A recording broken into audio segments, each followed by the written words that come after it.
እንኳን የሚያስፈልገን አሳ ውሃን በሚፈልገው ልክ አሳ በደምስ አሳ ውሃን ለምን ይፈልጋል? አጠናው ዘፍጥረት መጽሐፍ ምዕራፍ 1 አሳ ውሃን ለምን ይፈልጋል ስትሉ ለሁለት ነገር ይፈልጋል። አሳ ውሃ መገኛው መኖሪያው ነው። ይገባ አሳ ከኒጋር ውሃ መገኛው ነው። በሉ አሳ በሉ ውሃ ለሱ በሉ መኖሪያው ነው። መገኛው ነው። የተገኘው ከውሃ የሚኖረው ክርስቲያን ወይም ቦርናጌን ያደረገ ሰው መገኛው መኖሪያው መንፈስ ቅዱስ።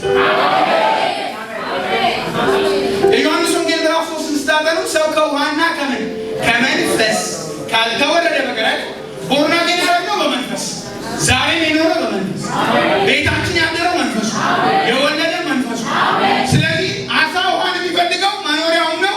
ምንም ነው መገኛው ነው። መንፈስ ቅዱስ መገኛ ነው፣ መኖሪያው ነው።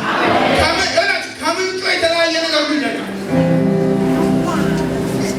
ከምንጩ የተለያየ ነገር ሁሉ ይደርቃል። ቅርንጫፍ ከግንዱ ልክ ሲነጠል መድረቅ ይጀምረዋል። መገኛው ግንዱ ስለሆነ ምግብ የሚያቀርብለት ግንዱ ስለሆነ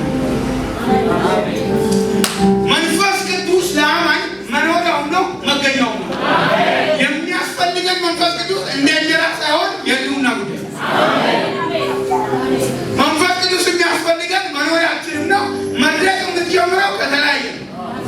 ግራ የሚገባ ከተለያየ ነው። ዛሬ አንድ ሰው እንዲህ ብዬ ባርኬ ከዚህ ቤት ወጣለሁ፣ እንዲህ ብዬ እናገርታለሁ።